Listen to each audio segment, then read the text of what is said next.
life of service, of coaching, of police, being a police officer, of being a member of Congress, and serving in Central America and working on human trafficking. My campaign is based on criminal justice system, the homeless. I'm interested in fighting homelessness and education, and I'm running out of time. Thank you, Mr. Reichert. Mr. Ferguson, 1 minute for your opening statement. Thank you to the moderators, Congressman. Thanks to you for joining us for this debate. And most importantly to you, the Washingtonians who are viewing in. Look, Washington State is facing many significant challenges. We're going to talk about them tonight. Homelessness, public safety, our education system, an opioid epidemic, and Washingtonians paying too much for groceries, for gas, and the cost of housing. We need a governor who's a change agent, while at the same time and critically defending our core freedoms, like reproductive freedom. I'm the only candidate in this race who rejects all political donations from large corporations and corporate PACs. Why? Because I advocate for you. I'm focused on Washingtonians. As your Attorney General, I've stood up for you and taken on powerful interests when they don't play by the rules.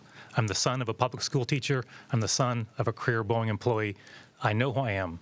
I know who I'm fighting for, each and every one of you. Our first question tonight is from Seattle Times political reporter Jim Bruner with the focus on public safety. Jim. Thank you. You've both named public safety as a top concern that you are campaigning on. According to the Washington Association of Sheriffs and Police Chiefs, overall crime rates in Washington started to decline last year, but murders, vehicle thefts are still significantly higher than they were in 2019. Other crimes have also risen in recent years, hate crimes, for example. As governor, what would you do differently to address these issues? And please be specific. And Mr. Ferguson first. Thank you. Thank you, Jim, and thanks for taking this issue on first, because the first plan I put out on my website in this campaign was on public safety. Folks can go to my website and they can see that. Here's what I would do that's different. One statistic you did not include, but it's equally important, is the fact that Washington State ranks last per capita in number of law enforcement officers that we have in the state of Washington. My plan includes putting into my first budget as governor $100 million to hire additional law enforcement officers all across the state. That's money that can be used by local jurisdictions to add to salaries or use for hiring bonuses. You also mentioned hate crimes. Part of my plan includes hiring more folks with the State Patrol, but specifically to create a hate crimes unit to make sure we're addressing those crimes as well. That's a part of my detailed plan for addressing public safety. And lastly, as Attorney General, I'm proud to lead a criminal division that works with local prosecutors. When they don't have the jurisdiction to bring a case, they can turn to my team. We have brought cases on behalf of jurisdictions all across the state. Republican prosecutors, Democratic prosecutors all across the state. They may endorse Dave, they may endorse me, but they agree on one thing. They can send their toughest cases to me and to my team, and we'll prosecute those cases to the fullest extent of the law. And Mr. Reichert. Well, I think it's clear that I'm the only public safety candidate in this race. I have a clear record in my 33 years in the sheriff's office. Also worked on the Homeland Security Committee for 4 years in Congress, chairman of the Emergency Preparedness Subcommittee. And after so many years in law enforcement, I find it interesting that all of a sudden Mr. Ferguson recognizes that there is a crime problem when he's been the Attorney General for 12 years. In fact, murders have almost doubled since the time he took office as Attorney General. Domestic violence is up 134%. Crime has increased over the last 12 years, and finally Mr. Ferguson has recognized that we are the lowest per capita in the entire country as it relates to the number of police officers serving our state. So we are, for example, the State Patrol is about 200 officers down. WSP is 200 officers down. SPD 600. King County 150. Mr. Reichert, I'm sorry, that's time. Yep.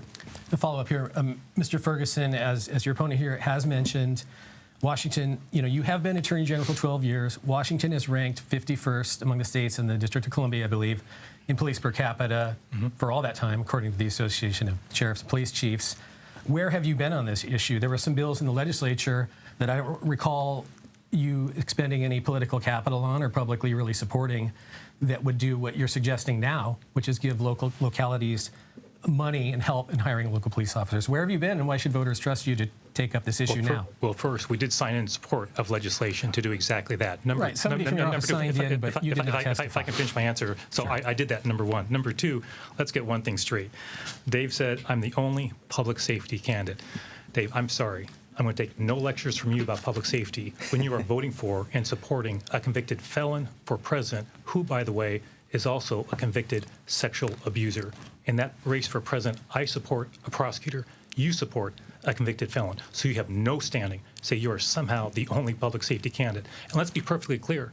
I spent my time as Attorney General working with prosecutors across the state. When they cannot charge those cases, some endorse him, some endorse me, but they're united in bringing me the toughest cases, the murders, the attempted murders, so we can prosecute those cases.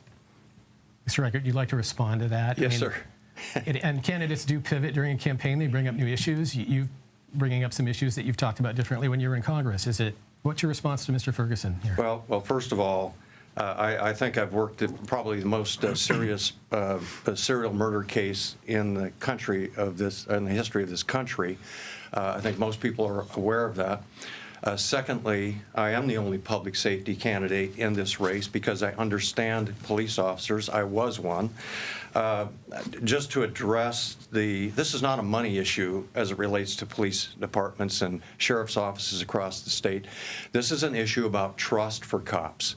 And let me just, and I can explain that later as we go through the debate, but let me just also say, I hate to disappoint you, Bob, but I am not supporting Mr. Trump. I'm making that announcement tonight. I'm also not supporting Mrs. Harris. And that is time. Gentlemen, we're going to move on. Can I respond to that? I'm sorry, please. I mean, Donald Trump, he's telling you, the people of Washington State, he's telling you that he doesn't support Donald Trump any longer. You reported this, Jim.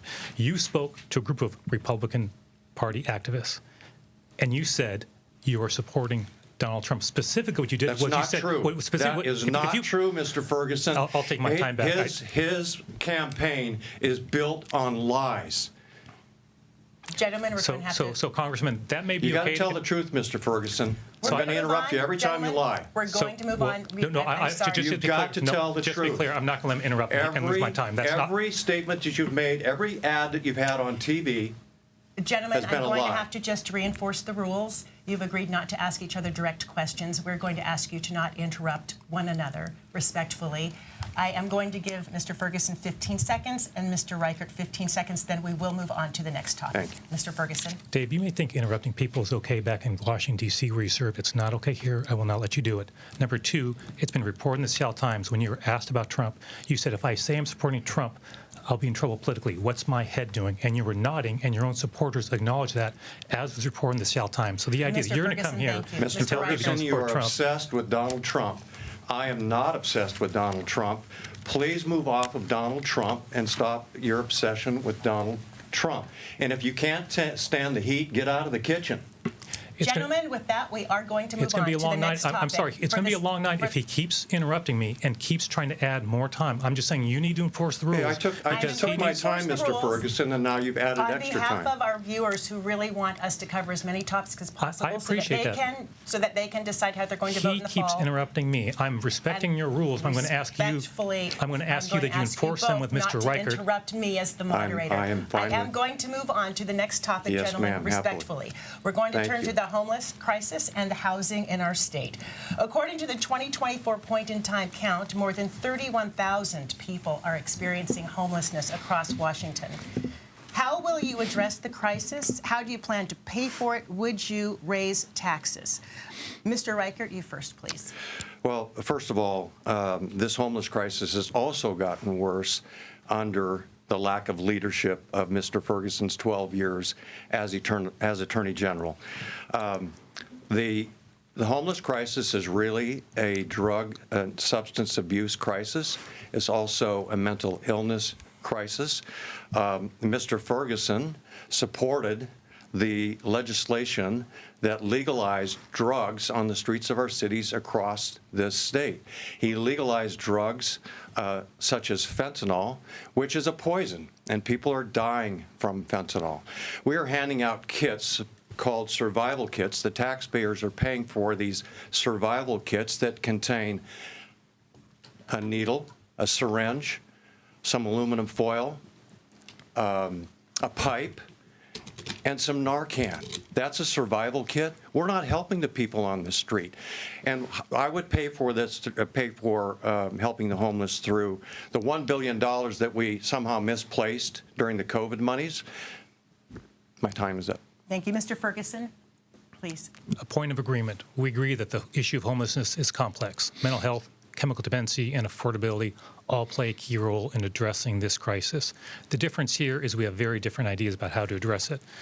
My opponent has said repeatedly that we should send the unhoused, the homeless, to McNeil Island as a solution, or to Evergreen State University, by the way, because he thinks it's closing for some reason.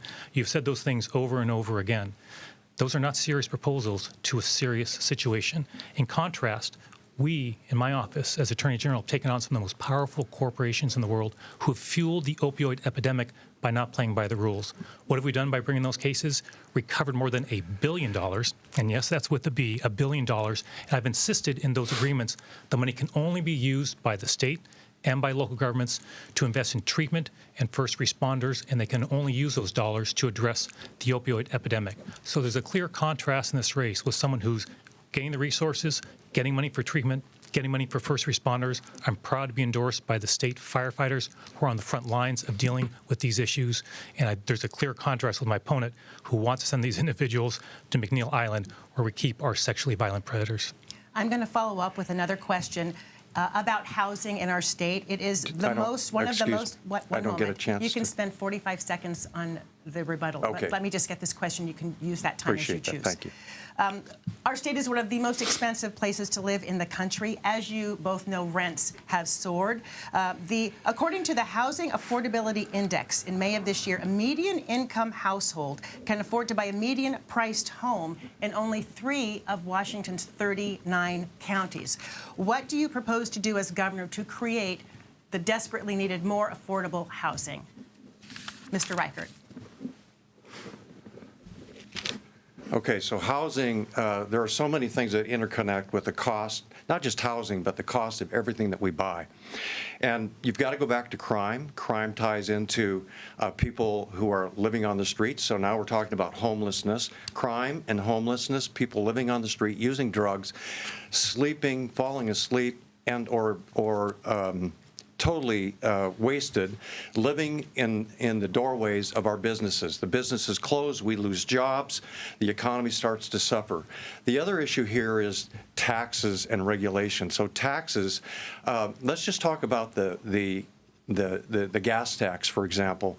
That adds a cost to everything that we buy in this state, not just gas, but food, clothing, and everything else that we buy in Washington State. And do feel free to finish your sentence before you do move on. But Okay. Mr. Ferguson, same Thank you. I appreciate this question because I've been to all 39 counties, and in listening to folks in all 39 counties, the issue I hear most frequently is this specific issue, affordable housing. And there's much that we can do as a state. As a state, we need to construct 1 million units of affordable housing, housing of all kinds, in the next 20 years. In my voters pamphlet statement, I put in black and white, in my first term as governor, we're going to construct 200,000 units of new housing. How are we going to do that?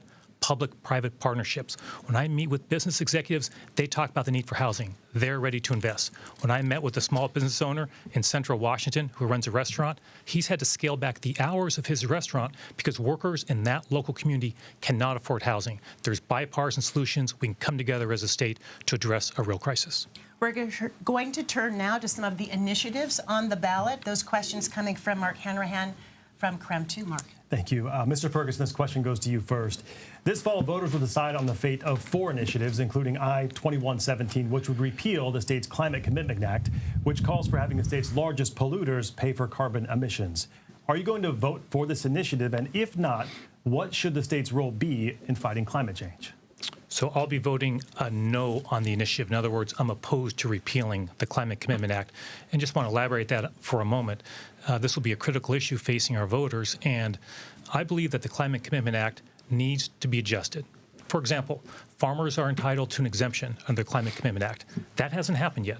When I'm elected governor, I've met with farmers in Odessa. We're going to make sure that the state follows through on the promise to make sure those farmers get the exemption they're entitled to.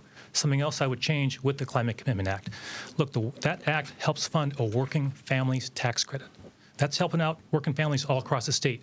We need to expand the amount of money going to that working families tax credit to help Washingtonians all across the state. Finally, what I'll add is there's a transition coming to a clean energy economy in this state. We need to embrace that. Why? It's good for clean air, it's good for clean water, but guess what? It's also good for jobs. I was in Wenatchee, went to an apprenticeship training program there. What were those hundreds and hundreds of Washingtonians training for? Clean energy economy. Those are jobs for Washingtonians all across the state, and that's a key reason why I also support the act, but it does need to be adjusted as we move forward. Mr. Reichert? So I have a great record on climate in Congress. I worked on Alpine Lakes, Wild Sky, Mountains to Sound, Greenway. Those are all great accomplishments in making Washington State green, clean, and pristine, and we all want that. The problem with the gas tax is we weren't told the truth. We were lied to. We were told it was going to be pennies. It's more than pennies. It's gone up to 50 cents at some points. We're competing with California now to see who can have the highest gas tax. Now, when we do that, again, I'll go back to my previous statement, everything that we buy goes up. Everything that's hauled in trucks, grown on farms. And here's what's bothersome.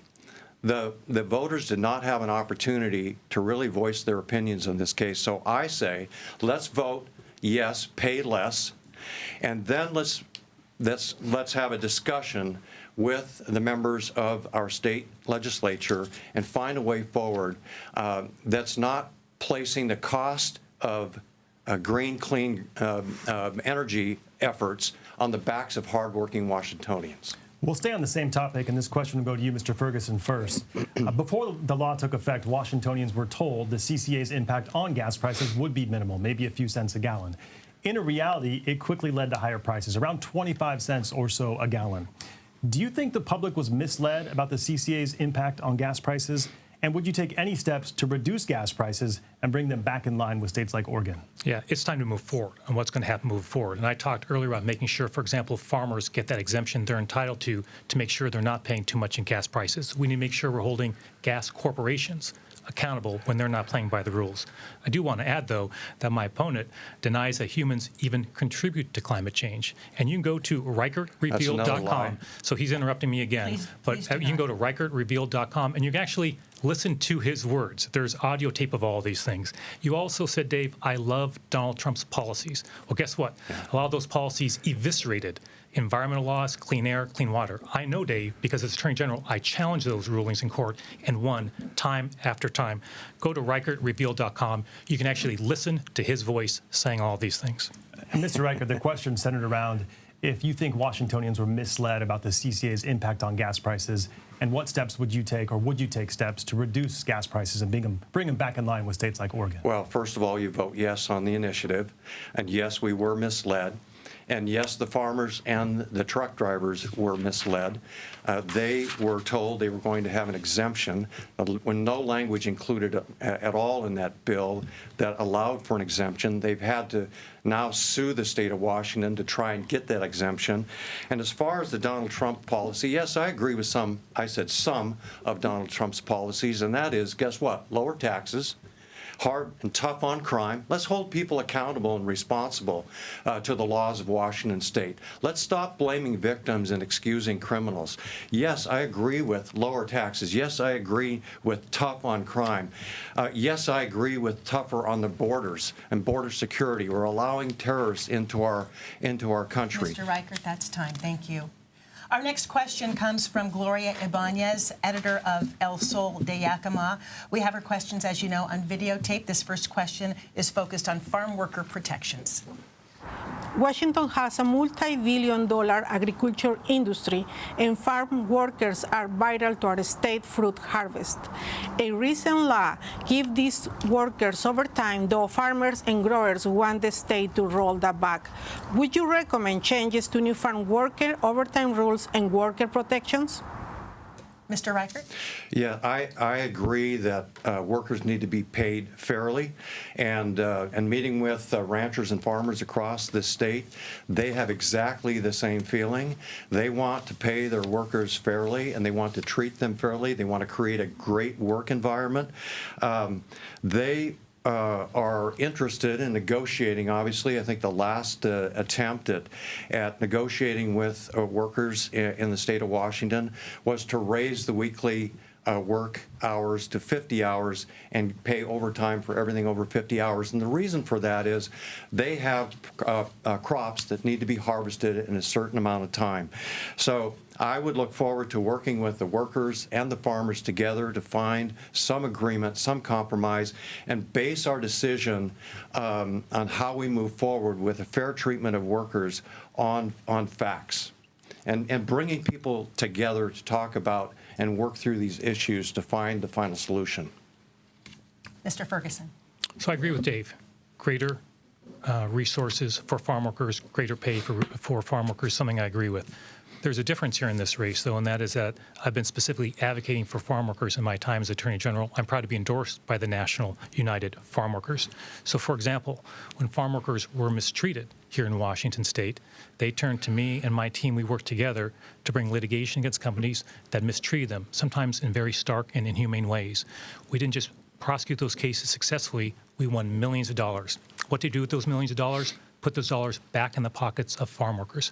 I've been to Central Washington and met with those farm workers. My team has met with those farm workers. My kids, they're teenagers in high school. I communicate to them how important farm workers are to our economy, to putting food on the table. They participate in a summer program the last 2 summers where they meet with farm workers. They help out their kids while the farm workers are in the fields to get exposed to what folks do in our society who do some of the most difficult work that few people want to do, that makes a huge impact on all Washingtonians. So there will be no greater friend to farm workers when I'm elected governor than me. My record proves it, and I look forward to advocating for them when I'm their governor. Thank you. Could I add something to that? Yes, 45 seconds. Okay, yeah, it won't take that long. I would like to point out, too, that I was a supporter of DACA and Dreamers when I was in Congress. So I want to make sure that those people that have come to Washington State from other countries, that they're treated fairly, that they have an opportunity to move forward in our community. They're so critical to the businesses and the farms that we operate here in Washington State. I want to make sure that they have a pathway to citizenship and they can build their families and their family businesses here in Washington State. And I'd like to respond to that because this is important for farm workers and all Washingtonians to hear.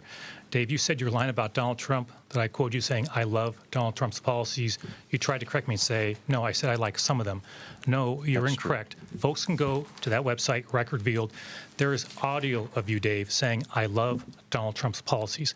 And I can assure you, Donald Trump's policies and his behavior is the antithesis of what farm workers are fighting for in our state. His policies would have harmed farm workers and too many communities of color all across our state and all across our country.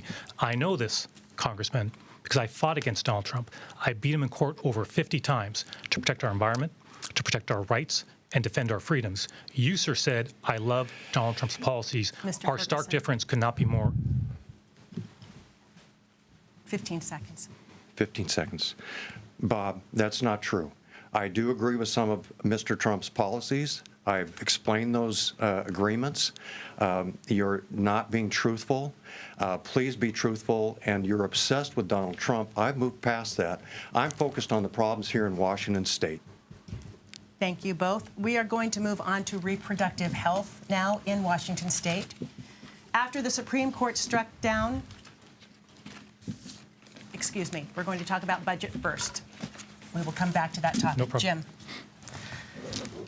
Thank you.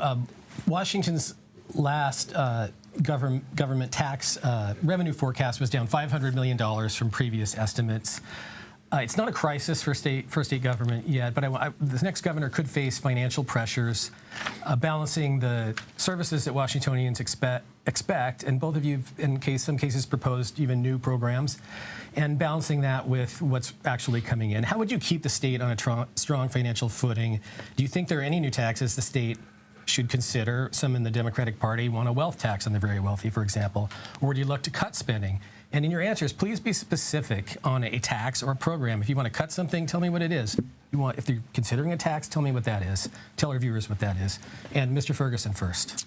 Thanks so much. So I'm a believer that past performance is your best indication of future action. My time on the King County Council, I served on the budget leadership team and actually was the budget chair for a multi-billion-dollar budget. It's not the state budget, but it's big. How do we produce bipartisan, balanced budgets that provided for the citizens and residents of King County? Because we worked together. When I was the budget chair, it was 2 Democrats and 2 Republicans. Even though Democrats controlled the majority of the King County Council, we locked ourselves in a room and we hammered out that budget line by line and could bring it to the full council or all voted for it. That's the approach I'll take. I've done that as Attorney General. I've expanded services, the work that we do, taken on Donald Trump over and over again, having a civil rights division, advocating for farm workers and winning huge cases. How did we do that? I didn't go to the state legislature and ask for more money. I got smart with our budget to prioritize. As a result, the Tri-City Herald, from a pretty conservative part of our state, wrote an editorial praising me, saying Ferguson runs his office like a business. That's what we need more of in state government. Prioritize our spending, make sure we're spending more of our budget on things like education, and making sure we're focused on serving all Washingtonians. Mr. Reichert. Well, first of all, running your office like a business, in the last 12 years, you've hired 400 additional attorneys. You now have 800. We have 800 attorneys working in the Attorney General's office, and we've lost hundreds of police officers. That doesn't make any sense to me. And it also doesn't make any sense to me in regard to being budget conscious. So we have a $4.1 billion surplus right now in the state budget. $2.8 billion of that is available for us to use and apply to different problems across the state. The problems that we can address really are crime, hold people accountable. There has to be consequences. When we start holding people accountable, for example, if you're a drug addict, I know in parts of this state what's happening is you are waiting for grocery stores, you are waiting for department stores to open. You walk in, you fill your arms with goods, you walk out, you sell those goods for 40 or 50 bucks, and you buy yourself a hit of dope. That's what's happening. And that's what's causing the rising costs in all of the goods across our country. That's one of the things. Homelessness is another. It goes back to fentanyl, and my opponent legalized fentanyl, helped to legalize fentanyl. The congressman mentioned my budget, so I'd like to respond to that. So yes, Dave, you're right. We have 800 attorneys, and I'm proud of each and every one of them. Guess what those attorneys do? We grew our criminal division in our office to make sure we're fighting on behalf of Washingtonians. We created an organized retail theft unit in our division to prosecute those cases. We created a consumer protection division that can now take on the biggest corporations in the world that fueled our opioid epidemic. What's the result? More than $1 billion for Washingtonians. The AG's office, Dave, is a revenue generator for the state of Washington.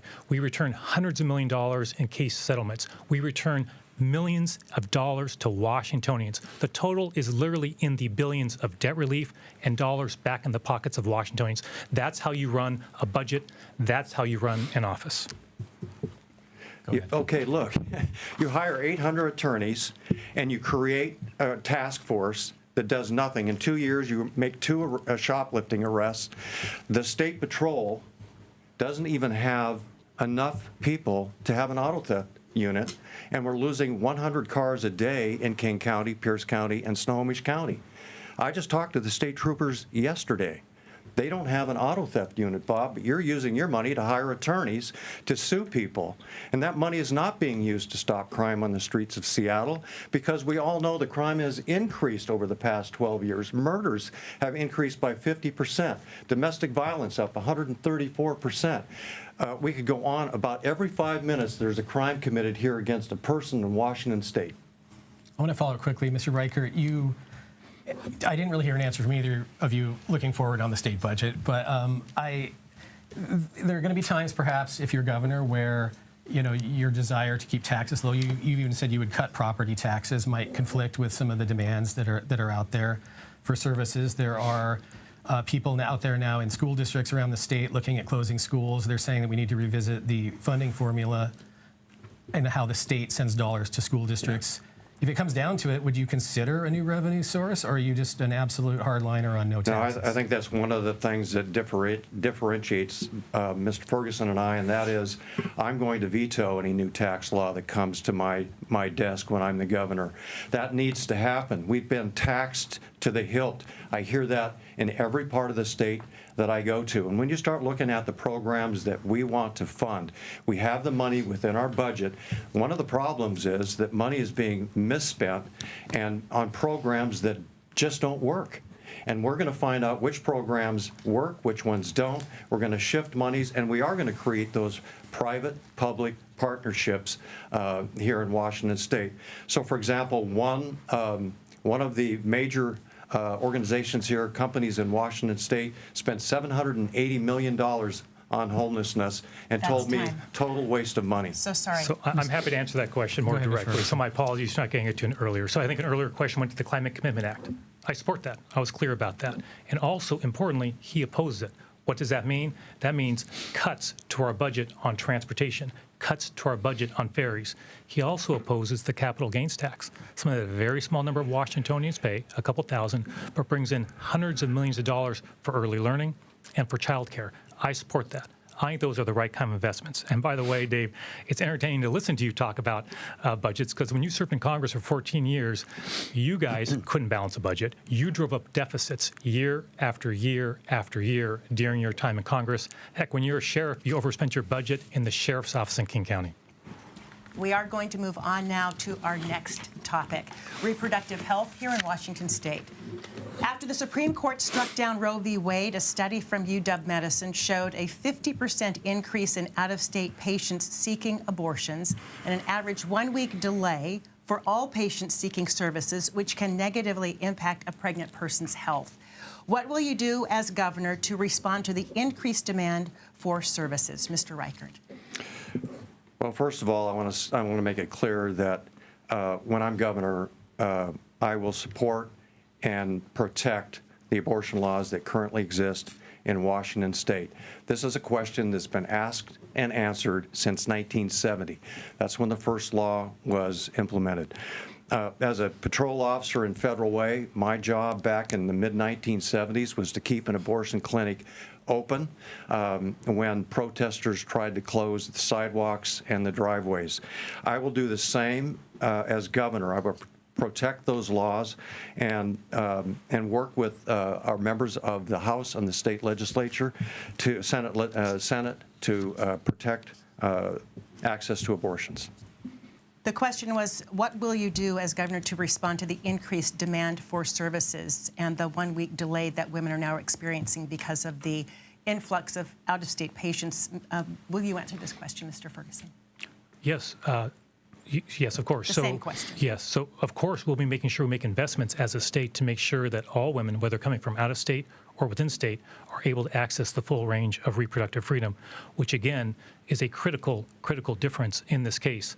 When the Seattle Times editorial board endorsed me, by the way, an editorial board that endorsed Dino Rossi, Republican over Chris Gregoire, Rob McKenna over Jay Inslee, they pointed out, Dave, that you said the same thing to them, what you said here, I'll never interfere with reproductive freedom. But they pointed out in their editorial that what you said, again on audio, to an extreme pro-life group that seeks to ban abortion nationwide, that you would, in your own words, once again, seek to unravel abortion protections in Washington State. And that's consistent with your history. You went back to Congress and you voted 3 times for a nationwide abortion ban that criminalizes doctors. Look, you do not support a woman's right to choose. You say one thing when you're speaking to Washington people in a forum like this, and you say something else entirely when you think you are behind closed doors. That's been a pattern with you on Donald Trump. That's a pattern with you on reproductive freedom. And that is something that the Washington voters will need to hear over and over throughout the rest of this campaign. I wanted to follow up on something that you said, Mr. Ferguson, and then I will let you rebut, Mr. Reichert. In your political ad, you did characterize your opponent's votes in Congress as a straight-out ban, not mentioning that there would have been exceptions after 20 weeks, such as saving the life of the mother or in cases of rape or incest. That was not in your ad. Was that ad misleading? Did it lack context? Certainly not misleading. In fact, a Spokane TV station reviewed it and said no such thing. It's a 30-second ad, so I'll let Dave try to defend his vote. What's factual about those 3 votes he took in Congress for nationwide abortion bans that criminalize doctors is the following. He would have made certain abortions that are legal in Washington state illegal, while precisely at the same time criminalizing doctors. That is not okay, and that is entirely consistent with what he says behind closed doors over and over again. You've said, Dave, that you believe life begins at conception. I'm sorry, there's too much at stake, to your question, in a post-Dobbs world to risk reproductive freedom for the women of Washington state with an individual who voted to criminalize doctors who perform abortions that are legal in Washington state. Mr. Reichert, can we talk about your record in Congress ma'am. just for a moment? You did, while in Congress, support 3 bills banning abortion past 20 weeks. The last bill allowed abortions after 20 weeks to save the life of the mother and in cases of rape or incest. It also required a second doctor be present to save the unborn child. Can you please, for us, explain your voting record, how it squares with what you said yourself in a recent campaign ad that you, quote, do not believe any politician, regardless of personal belief, has the right to make that decision for any woman? Yeah. So, again, Mr. Ferguson is not being honest with the people here in Washington state. Those 3 votes were based upon viability, legal terminology, viability at 20 weeks. So I actually voted 3 times for abortions, access to abortions at viability. It's almost the same law that exists here in Washington state, which is 24 weeks. So if Bob is saying that I voted to ban abortions at viability, Bob believes that Washington state's law then is a ban. If he doesn't believe in Washington state laws, then he also believes in a ban. So I did not vote to ban abortions nationally, and Thank you. You're out of time. Okay. I noticed that.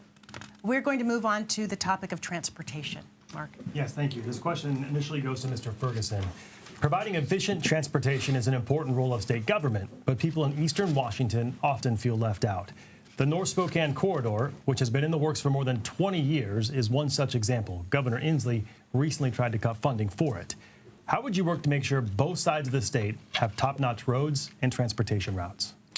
Thanks for that question. And in fact, I think I mentioned earlier, I've actually been to all 39 counties. And when you get to all 39 counties, you're going to have conversations with folks about their roads. For example, I met with the Kalispel tribe, the northeastern part of the state. There's a bridge near their reservation in that more isolated part of our state. They took me to that bridge to show it to me it's failing, it needs to be replaced.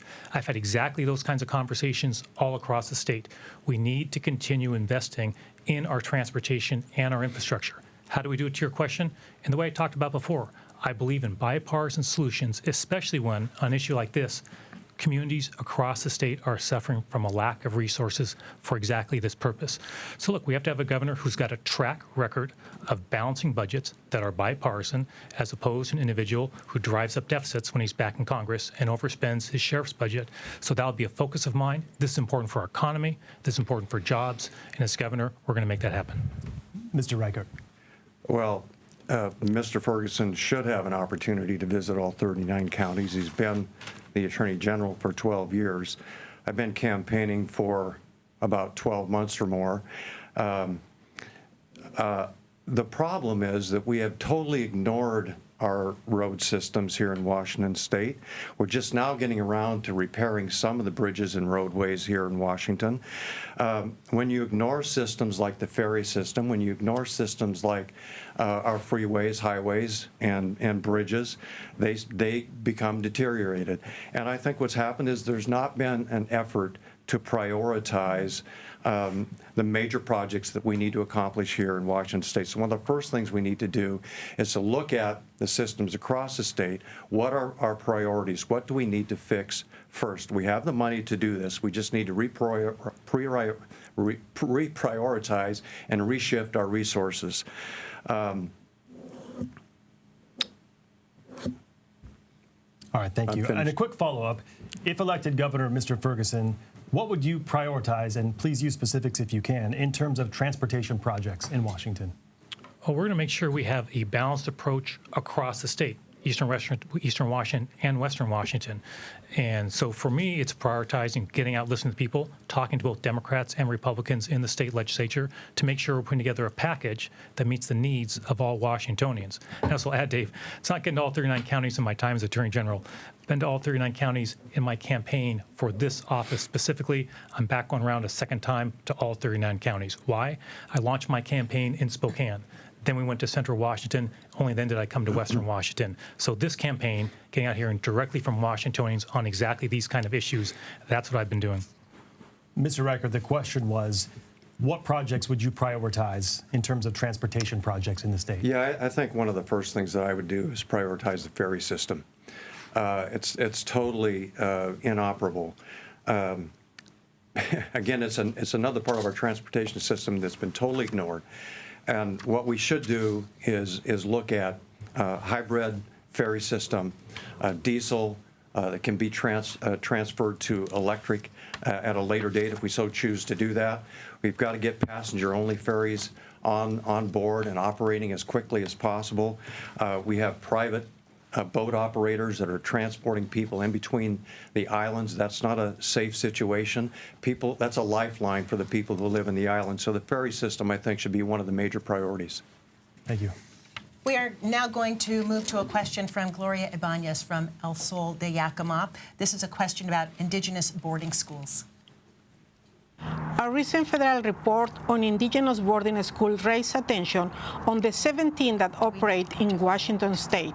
Children weren't allowed to speak traditional languages and were separated from their families. At least 970 children died nationwide. Is there more the state can do to help tribes heal from the trauma caused by the boarding schools? Mr. Reichert?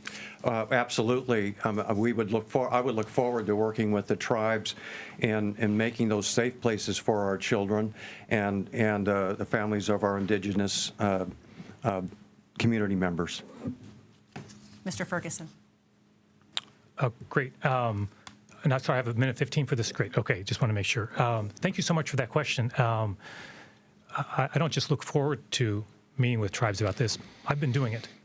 My team's actually putting together a group to address this specific issue, working with tribal leaders and tribal members all across the state. What has gone on with boarding schools in our state, just like in other states, is a true tragedy. And I've heard that loud and clear from tribal leaders and tribal members as I've met all across the state with every tribal council all across the state. I'm proud that I'm the only candidate running for governor that's actually endorsed by tribe, more than dozens. I might also add, this issue is critically important. We're going to follow up on it. But also an issue that impacts tribes disproportionately is the issue of missing and murdered Indigenous women. My team put together a task force. We went to legislature and got funding for a team in my office, yes, Dave, additional lawyers. And guess what they're doing?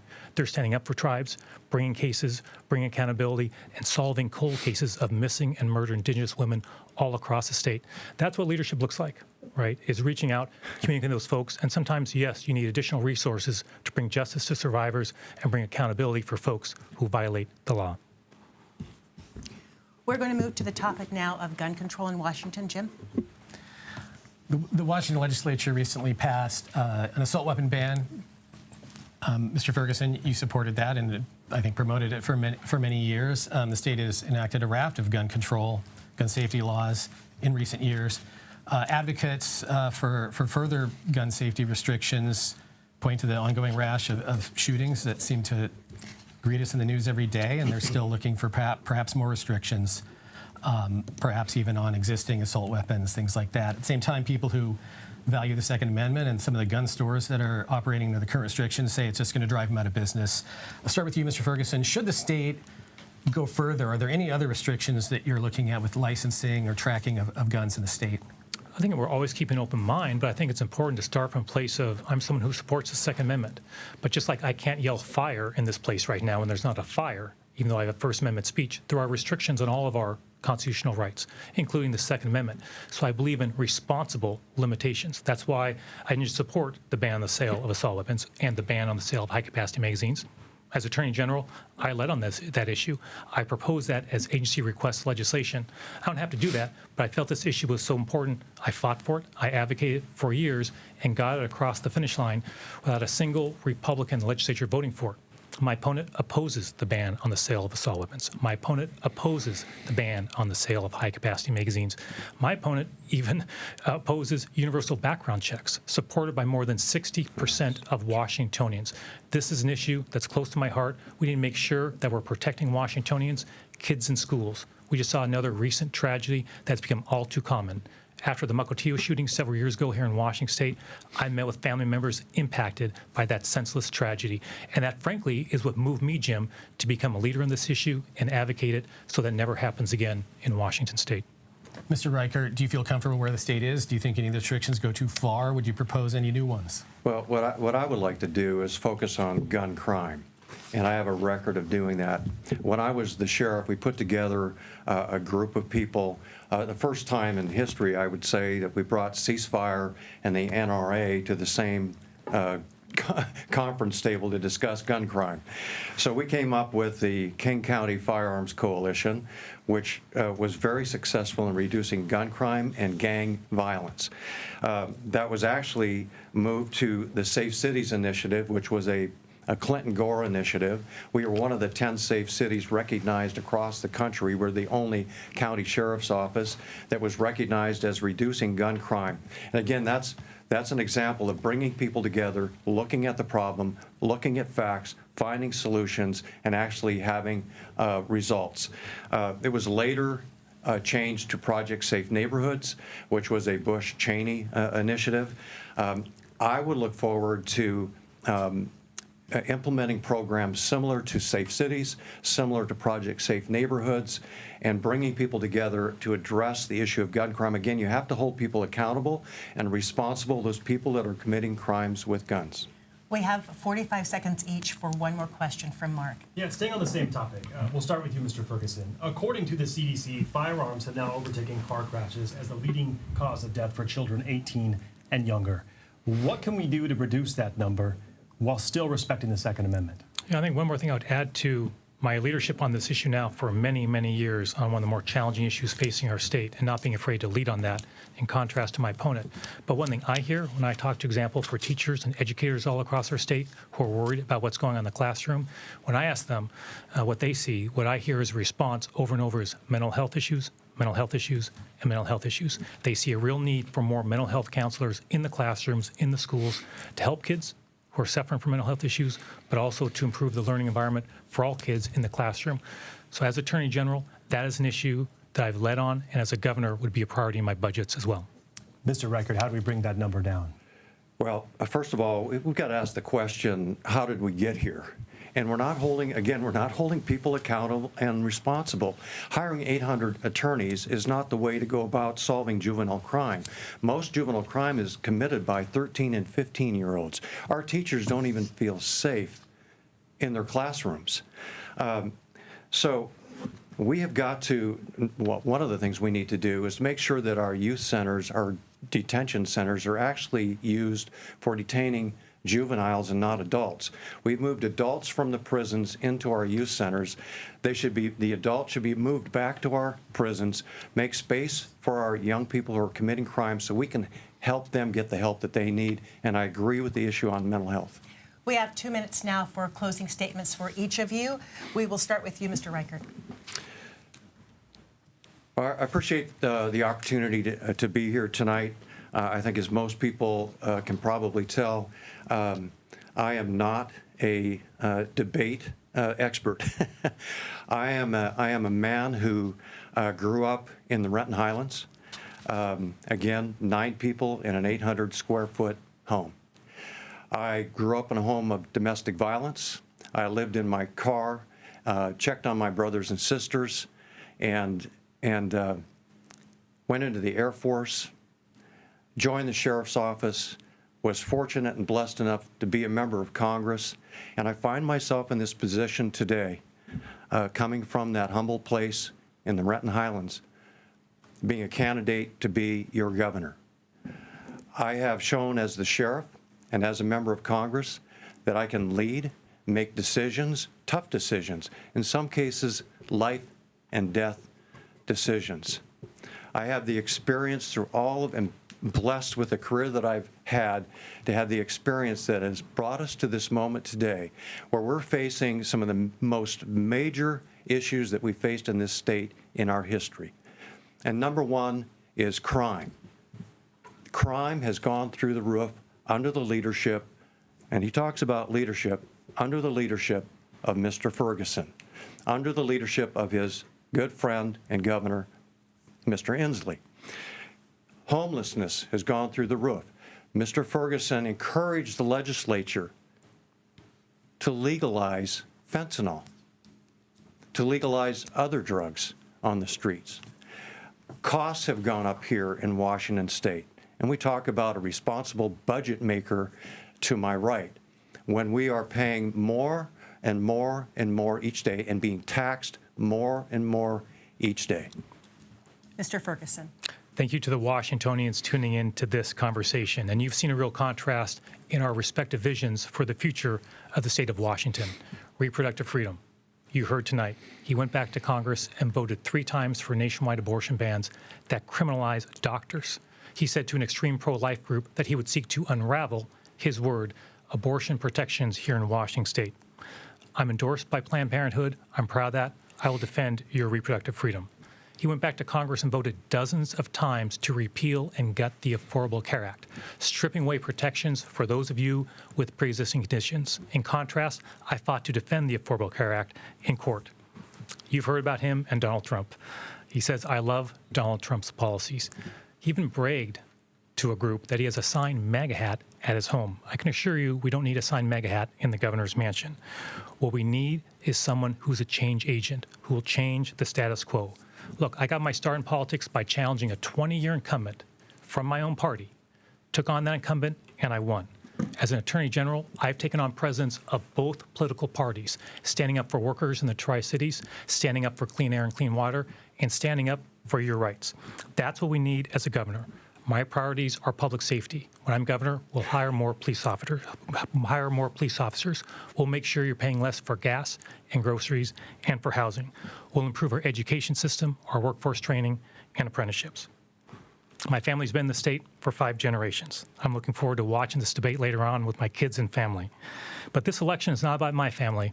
It's about yours. Make Washington State better for every single family.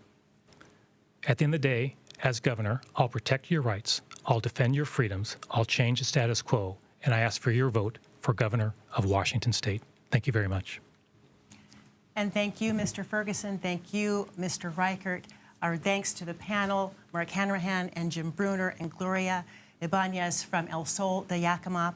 Voters, you have much to consider as you decide who will lead our state over the next 4 years. We thank you for your time tonight, and we wish you a good evening. Thank you.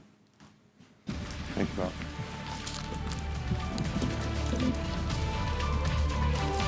Thanks, Phil. We're off ice.